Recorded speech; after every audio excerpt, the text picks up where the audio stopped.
Hello everyone, welcome back to Sainik classes. और आज के क्लास में हम लोग पढ़ने जा रहे हैं, डिस्कस करने जा रहे हैं सैनिक स्कूल प्रवेश परीक्षा 2022 के अंतर्गत किस प्रकार के प्रश्न पूछे जाएंगे।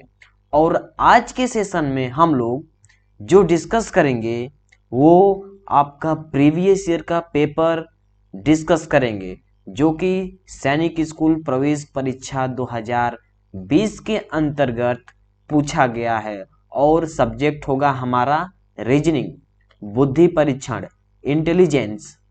ओके, तो पेपर में प्रश्न पूछे गए हैं यही, और वही क्वेश्चन हम लोग आज डिस्कस करेंगे। आज वही क्वेश्चन हम लोग चर्चा करेंगे। और आज के सेशन में मात्र हम लोग रीजनिंग के 10 क्वेश्चन सॉल्व करेंगे। फिर उसके बाद अगले लेक्चर में फिर 10 क्वेश्चन सॉल्व करेंगे, और जो बचेगा उसके अगले लेक्चर में सॉल्व किया जाएगा, मतलब अगले वीडियो में सॉल्व किया जाएगा। ठीक है।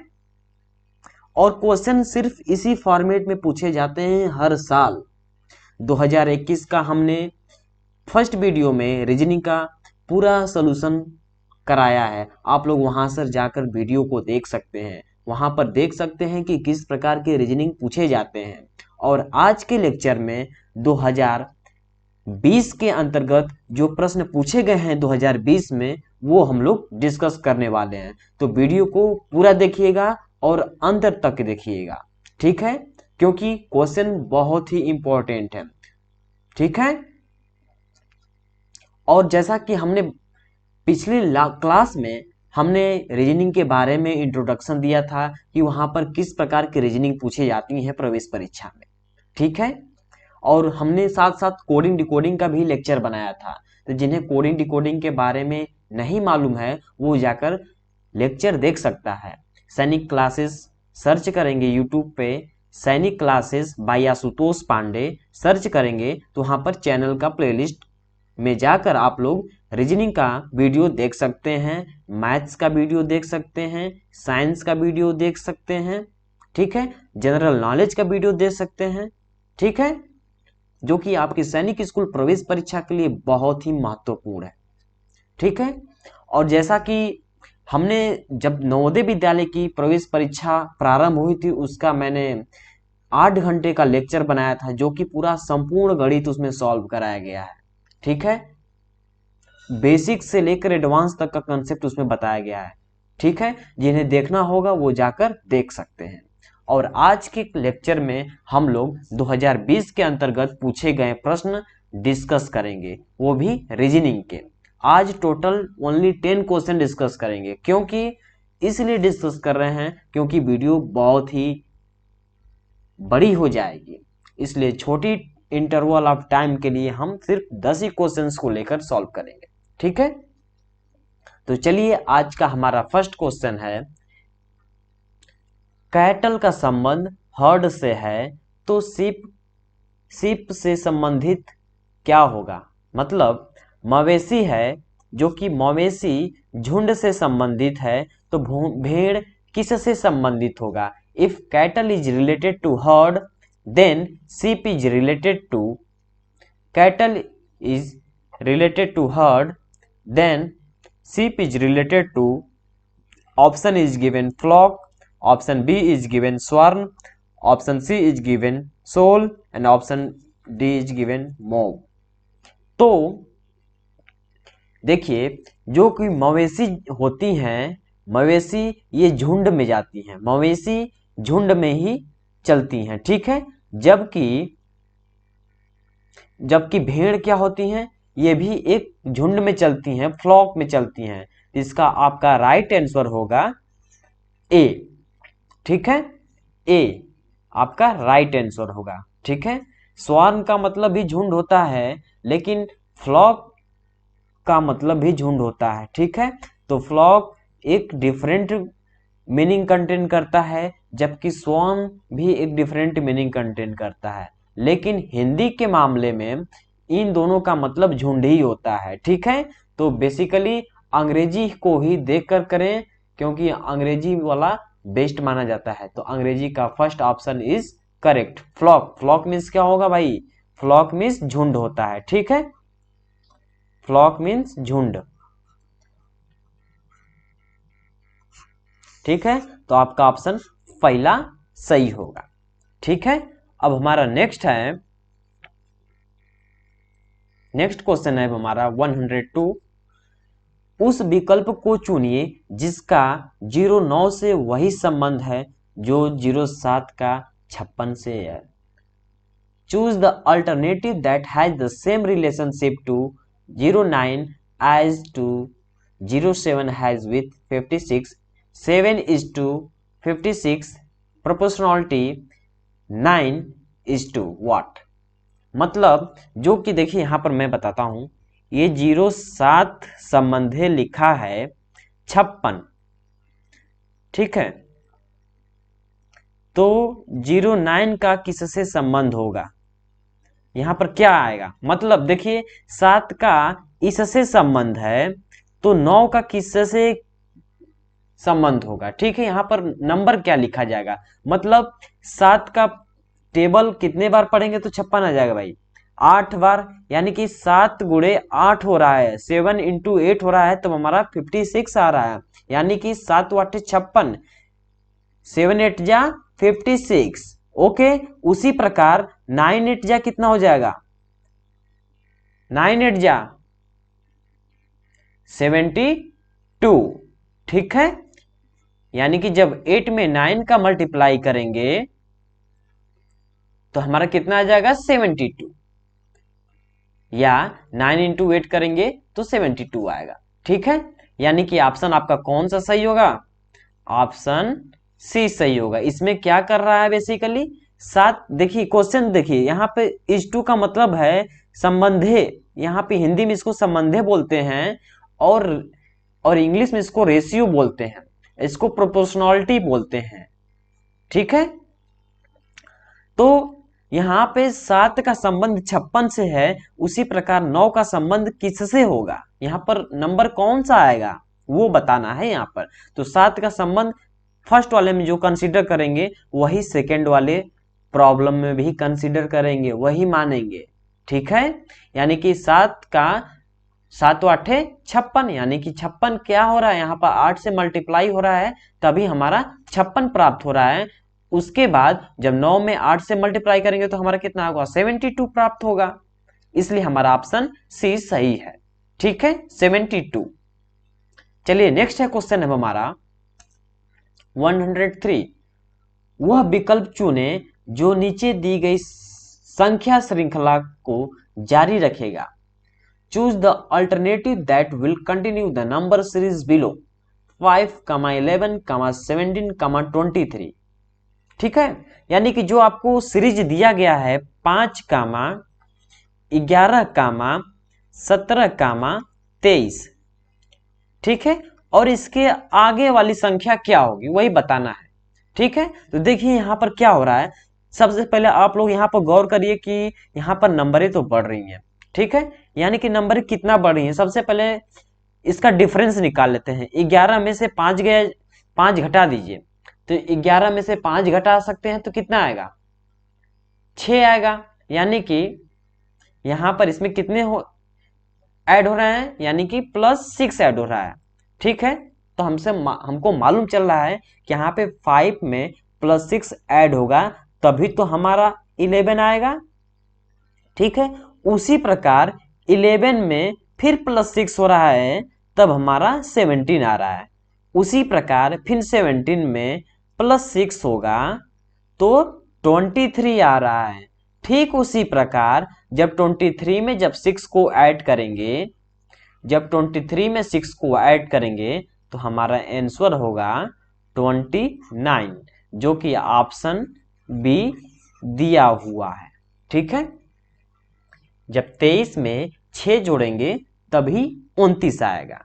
ठीक है, देखिए तो यहां पर गौर करिए सभी में +6 हो रहा है, इसलिए अगले वाले टर्म में भी +6 ऐड करेंगे। ठीक है, तो इसलिए आपका ऑप्शन बी सही है, जो कि 29 होगा, 29 उत्तर होगा। ठीक है, नेक्स्ट है क्वेश्चन अब हमारा 104। दिए गए यदि आप चित्र यक्स में बिंदीदार रेखा के साथ पारदर्शी कागज को मोड़ते हैं तो आपको ए, बी, सी और डी में कौन सी वैकल्पिक आकृति प्राप्त होगी? कौन सी वैकल्पिक आकृति प्राप्त होगी?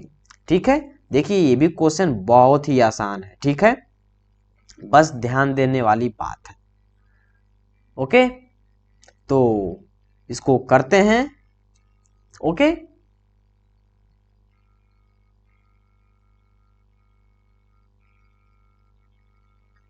तो चलिए करते हैं। देखिए जो ये लाइन दिया हुआ है, if you fold the transparent paper along the denoted dotted line in figure X, which alternative figure from A, B, C and D would you get? मतलब जो ये आपका फिगर दिया हुआ है, मैं कलर चेंज करता हूं पेन का।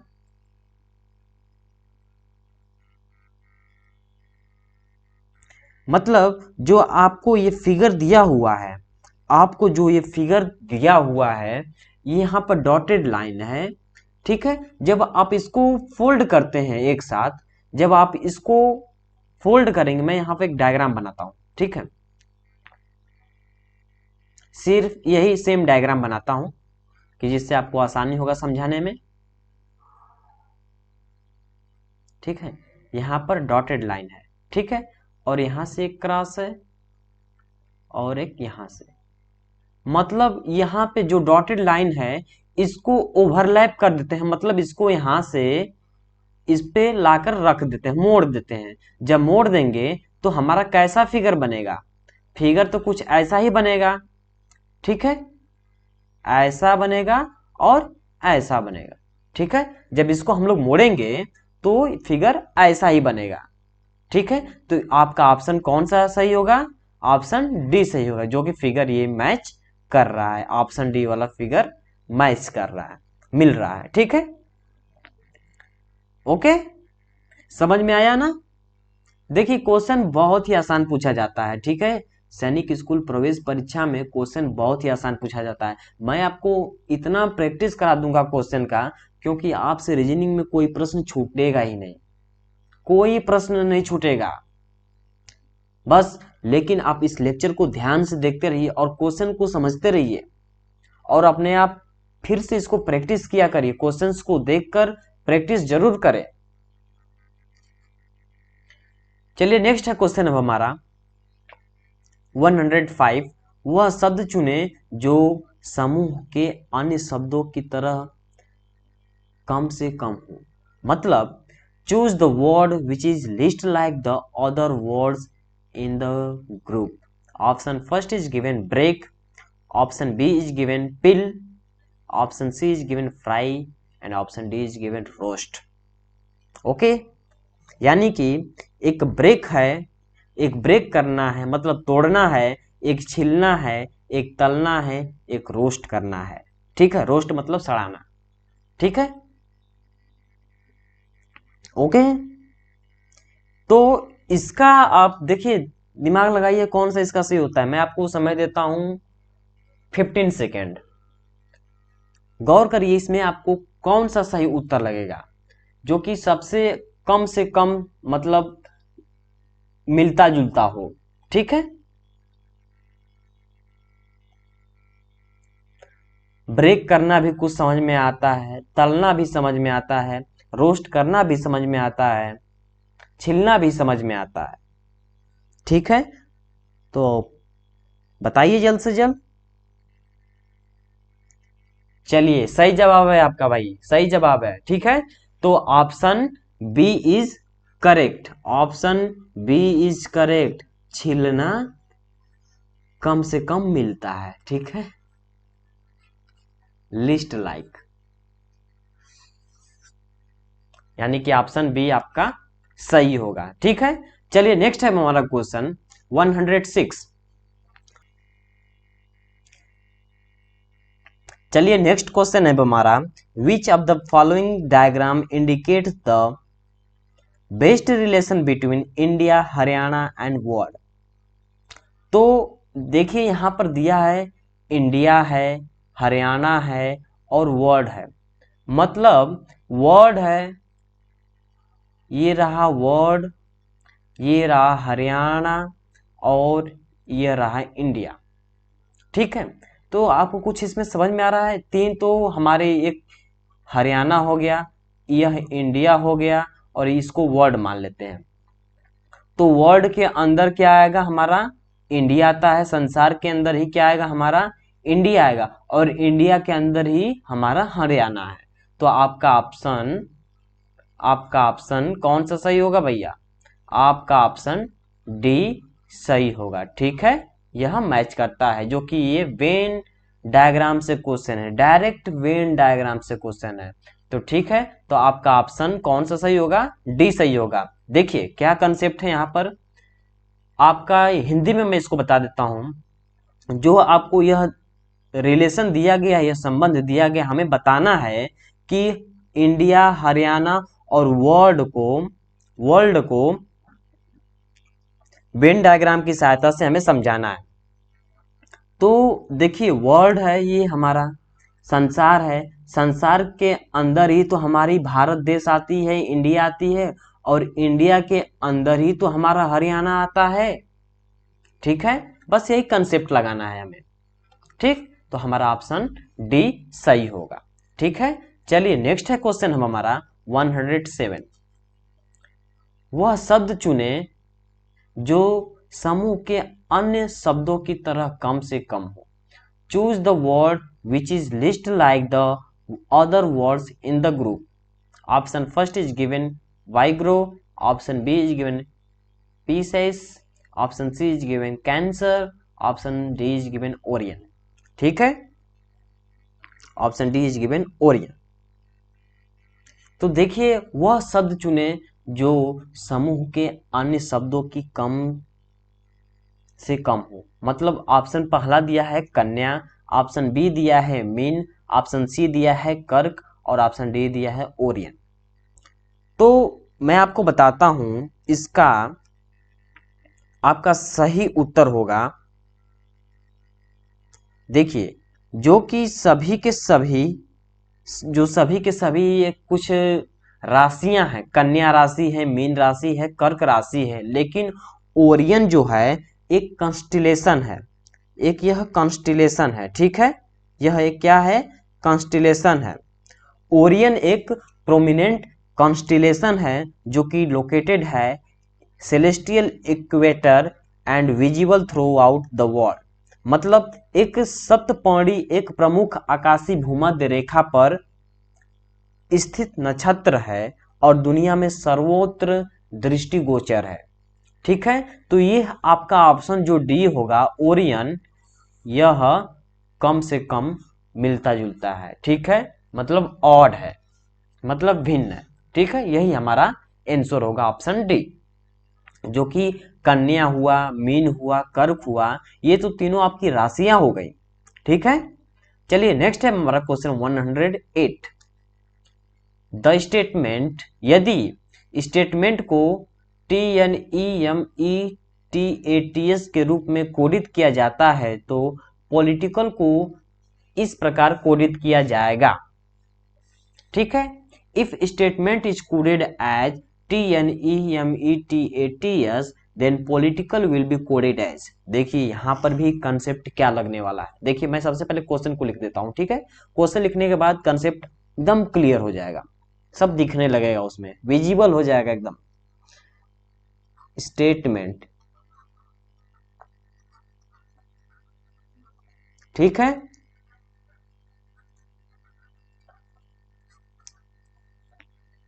स्टेटमेंट का कोड क्या दिया हुआ है? TNEMETATS दिया है।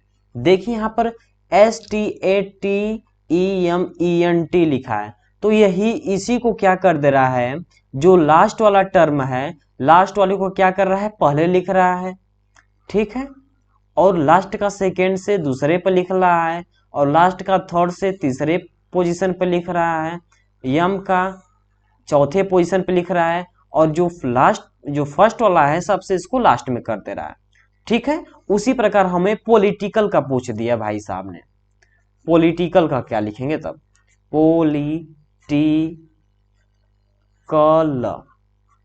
पॉलिटिकल।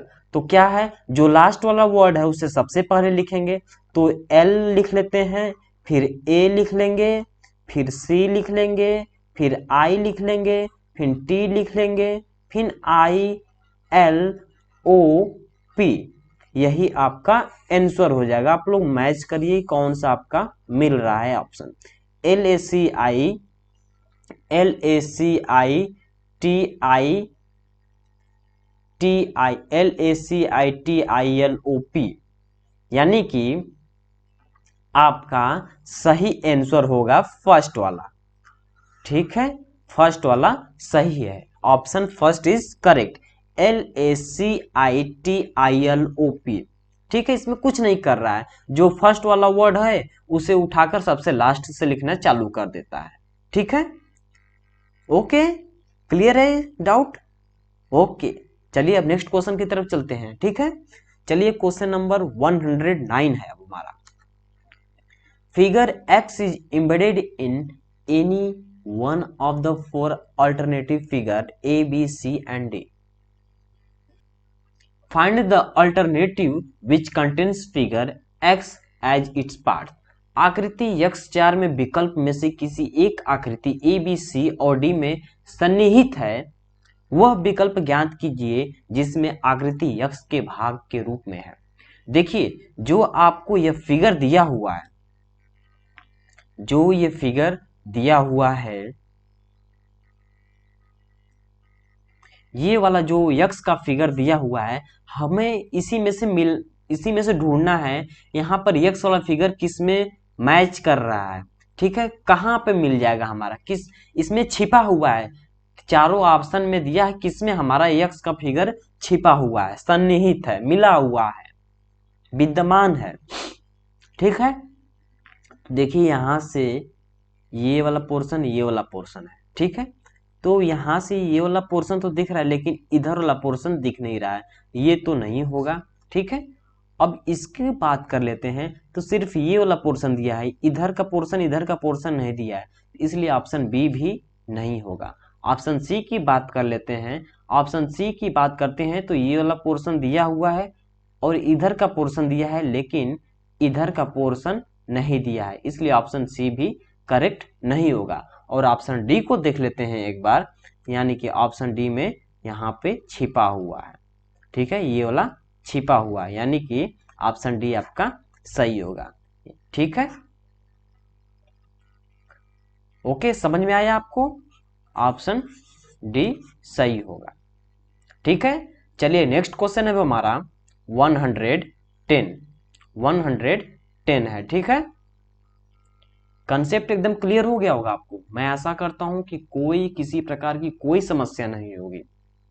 ठीक है, तो आप लोग से मेरा रिक्वेस्ट है कि आप लोग टेलीग्राम चैनल को ज्वाइन कर लीजिए, वहां पर आपको पीडीएफ उपलब्ध करा दी जाएंगी, जितने भी यहाँ पर क्वेश्चन डिस्कस किए जाएंगे, आप टेलीग्राम चैनल को ज्वाइन कर लेंगे तो वहां पर हर प्रकार के आपको सूचनाएं वहां पर मिलेंगी, कब से क्लास यूट्यूब पर चलेंगी। ठीक है, किसी भी प्रकार की कोई डाउट होगी वहां पर आपको क्लियर करा दिया जाएगा। और आप लोग कमेंट बॉक्स में जरूर अपना प्रतिक्रिया दें, आपको क्वेश्चंस में कहाँ दिक्कतें आ रही हैं समझने में। ठीक है, ओके, और क्वेश्चंस को बहुत ही बारीकी से समझिएगा, क्योंकि क्वेश्चन इसी प्रकार के पूछे जाएंगे 2022 के अंतर्गत परीक्षा में। ठीक है, चलिए नेक्स्ट क्वेश्चन हमारा, यदि ए का अर्थ जोड़ना है, बी का अर्थ है घटाना, सी का अर्थ है गुणा और डी का अर्थ है विभाजित, तो समीकरण का उत्तर क्या होगा?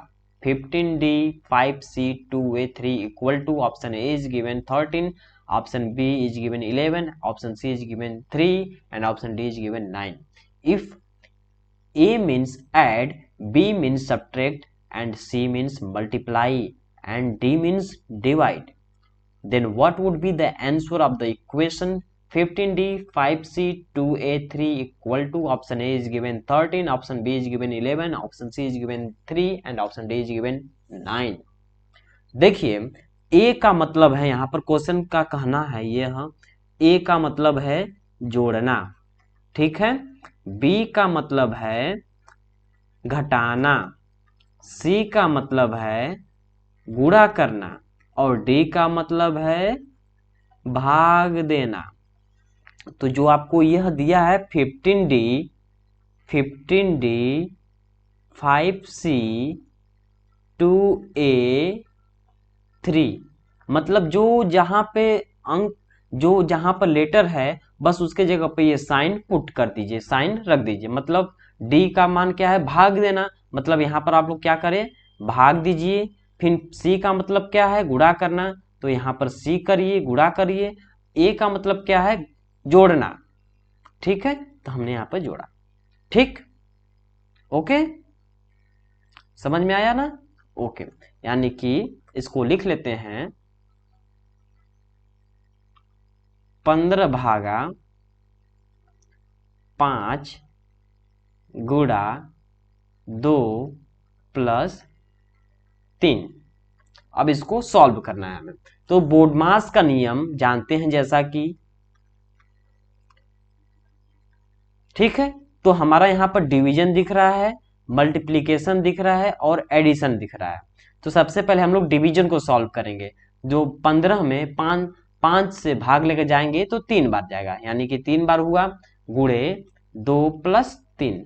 अब फिर मल्टीप्लाई करेंगे, 3 2 जा 6 प्लस 3, यानी कि 9 आंसर होगा, 9 आंसर होगा, यानी कि ऑप्शन आपका डी सही है, ठीक है, ऑप्शन डी सही है। और यहीं पर अपना लेक्चर समाप्त करते हैं और अगला क्वेश्चन डिस्कस करेंगे नेक्स्ट लेक्चर में। तब तक के लिए bye bye, take care all of you, okay. और अपनी तैयारी पूरी बढ़िया से करिए, ठीक है, और क्वेश्चंस को लगाते रहिए, प्रैक्टिस करते रहिए, चाहे गणित हो, चाहे विज्ञान हो, चाहे रीजनिंग हो, हम आपके साथ हैं, ठीक है। किसी भी प्रकार की कोई समस्या नहीं होगी, बशर्ते आप लोगों को थोड़ा तो मेहनत तो करना पड़ेगा, ठीक है, okay, take care all of you.